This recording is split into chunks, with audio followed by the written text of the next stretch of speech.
All right. The Treasury Secretary of the United States and the National Economic Council Chair are going to spell out, again, in much greater detail than we've heard thus far, what the administration wants to do regarding taxes, that this will be big and unprecedented by almost any measure, certainly in this generation.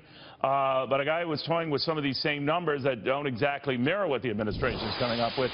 Hardest working guy in Washington, D.C. I firmly believe that is the House Ways and Means Committee Chair, Kevin Brady. Chairman, very good to have you. Neil, thanks for having me. The world seems to be coming to you, Chairman, but there are some big differences here, and not the least of which is, I guess, whether you pay for it and how you pay for it, do you pay for it, and no, as far as I can see, Chairman, import tax, which was going to be integral to your original plan. What do you make of that? So a couple thoughts. I think this is an important day. One, America's waited a long time for a president, Senate, and the House all willing to lead on tax reform. Clearly, the president's going bold. You're looking at the rates and the numbers as we are. That's important. But I think maybe the most important takeaway from today is you now have the first serious step toward the House, the White House, and the Senate getting together on the same plan. It won't happen overnight, but this today signals we're rolling up our sleeves. We're going to do the hard work, all to deliver this year on tax reform. All right, you say it won't happen overnight. You did say as well at the end of that this year. So what's your best guess as to when this is resolved? So we got some work to do.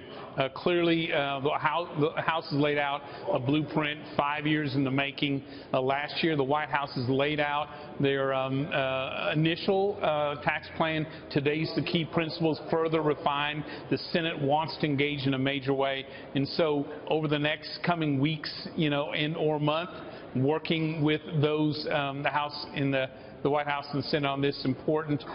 We've got some work to do, and I think both on getting the rates as low as we can, making sure we've eliminated any tax incentive to move companies overseas, and yes, on border adjustment, the principle of taxing equally in the United States, a big change from where we're at. More work needs to be done, and so we're going to bring, I think, some very positive solutions to the table with the White House and the Senate. All right, so when you say on border adjustment, you haven't given up on that. Oh, no, and I don't think the White House has either. Really? Because I got the impression the White House has and did.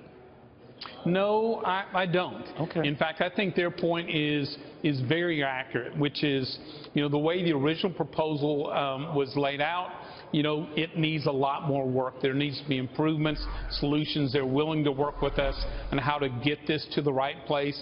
And clearly, we've been listening to stakeholders as well on how we design it and transition it. So we're going to bring those solutions to the table. Do you get the health care thing done first, Chairman? Because we got word out of the Freedom Caucus, and their leader, Mark Meadows, will be joining me later today on Fox News, Mark Meadows, that they are kind of unanimous on a sort of a rework here that would put, I think, more power in the hands of the states. I don't know whether moderates will go along with that, but that there's hope that a health care measure or rework attempt would work this time. Are you similarly confident? Well, I'm encouraged in that the policies that have been coming out, because our competitive members and our conservative members are talking about how best to do that. I think this is very encouraging. But remember, we need 216 votes. That means the entire conference has to feel comfortable with this process, giving people time to evaluate this and come to a decision. I think that's critical. But yeah, it's encouraging. This is good policy. Congressman, is it integral that you get that done first, the health care thing done first, before you sort out the tax thing? Yeah, it'd be hugely helpful for a couple reasons. One, getting rid of $1 trillion of tax. Crook, that has got to get done before the tax. Well, it would be enormously helpful for that to occur from a tax standpoint, but as importantly, to show that we're willing to lead and govern with this president. I think that's equally critical. All right, one of the measures here calls for a 10% tax on money that's abroad to come back, be repatriated here, with the understanding, I think, Chairman, if I got it right, it would be used for infrastructure and the like. But how would you be able to guarantee that? I mean, President Bush had tried something similar to bring money back, and a lot of those companies just bought more of their own stock. They didn't hire workers, as was the goal at the time. So how or should that be stipulated? Yes, so these are details we have to work out with the White House and the Senate. The common ground here is we want those trillions of dollars of stranded profits to flow back to the United States sooner rather than later. We want to make sure we don't strand them out there in the future. Very important for competitiveness.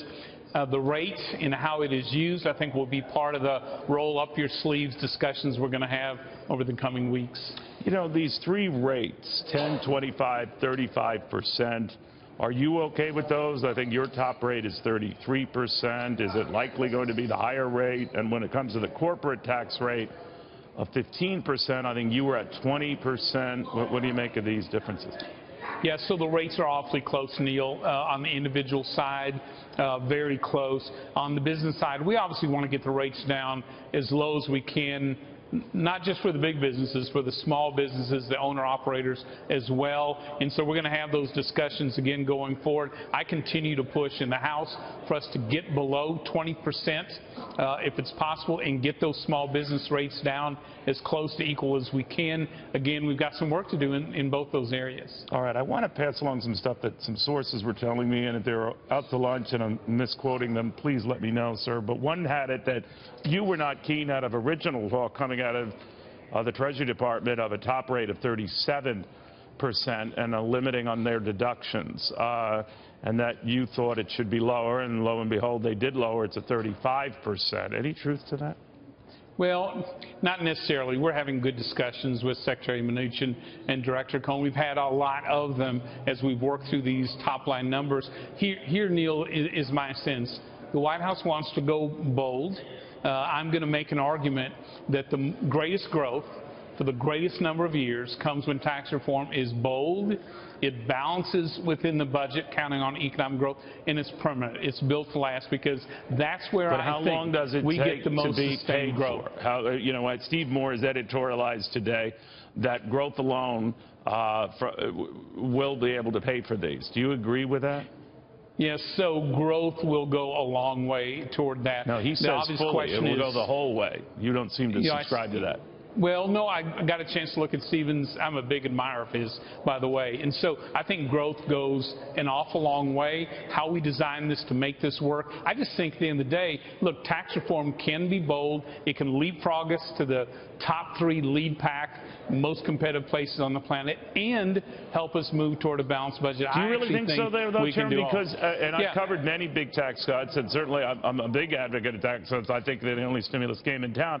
But they rarely, in and of themselves, pay for the tax cuts. The growth that comes out of it isn't exclusively that. Now, it might, and you know, the hope springs eternal here. But do you really think that the boom you get for the buck here is going to produce the 3% plus growth, which would be 50% more than we've been experiencing, and that will do the trick? So here's my answer: the House blueprint balances within the budget, leapfrogs to the top 3 in the world, is bold as Reagan on tax reform for businesses, and is permanent. So I know with hard work we can achieve those, but I think those are part of the discussions we have to have going forward. All right, finally then, if you do get this tax thing done, let's say August is unrealistic, I think that seems to be a given now, and let's say it's closer to the fall, would those cuts be retroactive to the first of the year? So, yeah, to be determined. Clearly, timing matters here. We want all the growth coming forward right away, in every way possible. So those are going to be part of the discussions. I hope that we can make retroactive as much as we can to grow the economy. But also, too, I want to make sure, Neil, we know. So we're going for growth sustained for the long run as well. So I think we can, with hard work, we can achieve both. All right, I lied. There was one other question I had. I just thought of it. This 15% lowest incorporation rate. What's to stop someone in, let's say, the revised 35% bracket from shifting income to an LLC, or you're a hedge fund operator, whatever, and a lot of that pass-through goes to the individual rate? What's to make them shift that income so that it's allowing them to pay at the lower rate? Yeah, fair question. That's going to be a challenge, whether 20% or 15%. As long as we're lowering those small business rates down as low as we are, you know, you've got the opportunity. We're going to have to address that. All right, Kevin Brady, thank you very, very much.